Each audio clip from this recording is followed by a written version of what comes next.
જય માતાજી ને જય બાપા સીતારામ બધાને. તો જો આવી જશે મારા નાના બેન એટલે કે મહેમાન આવી જશે. તો કેરી દેવા આવેલા છે. આ છે મારા બા, આ છે મારા સાસુમાં. તો એ નણંદ બધા બે ખાવા મળ્યા છે કેરીયું. અને કેરીનો જો આખો બોક્સ લાવ્યા છે. કાચી લાવ્યા અને પાકલી લાવ્યા છે. તો બનાવી રહેજો વિડીયોમાં ઠેઠો ઠેઠ સુધી ફૂલ વિડીયો જોવા માટે. અમારા ભાણા ભાઈને છે ને બહુ રોટલા અમારા ભાવે ને તે રોટલા બનાવવા જાય. રોટલાનું વ્યાન કરે તો માસી તમે જ રોટલા બનાવો.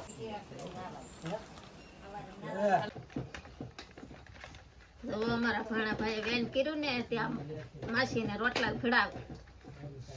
તો અમે રોટલા બનાવી છે. જે જમવું હોય એ બપોરે અહીં પગી જાતો.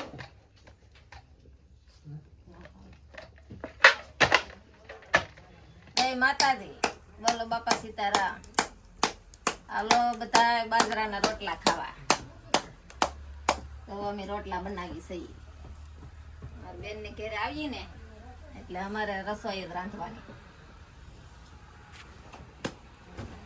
મારી બેન ને છે ને માળ બહુ રાખે, એને દોવાના સાહુ ફેરવવાનું એવું હોય, માખણ ઉતારવાનું, ઘી ના કરવાના ને અમારે રોટલા બનાવવાના.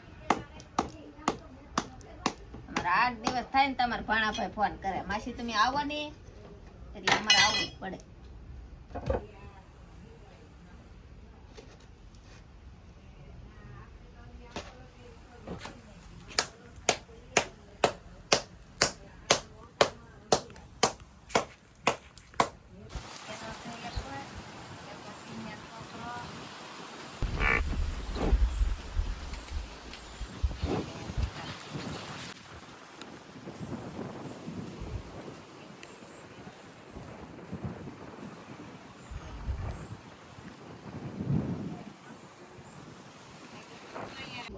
બનાવવાના હતા રોટલા. હવે મારા મોટા બેન નાખી દે શાક. મને એના હાથનું શાક બહુ ભાવે એટલે મારે શાક તો મારા મોટા બેન પાસે બનાવવાનું. રોટલા થઈ જશે ને રીંગણા બટાટા હરીગવો આગળ મૂકી દઈ શાક, પછી કરી લઈ બપોરા.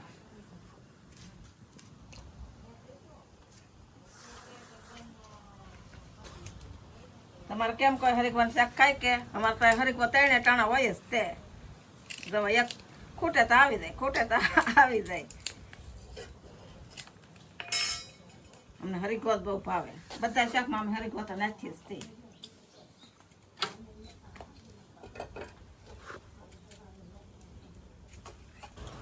દવા ટિફિન થઈ જશે ત્યાર. તો અમારા પતિ પરમેશ્વર બચારા કાળા તડકાના હિમમાં કામ કરે છે ટ્રેક્ટરનું કામ, પણ કાળો તડકો છે.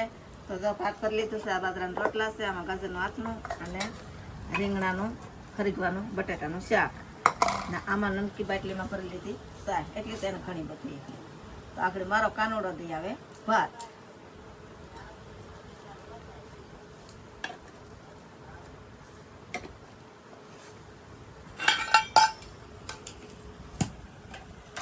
પેલા અમે આમ હિમમાં ટિફિન લઈ લઈને દાડીએ જતા. ટિફિનની પથ્થા તો હાવ બંધ થઈ ગઈ.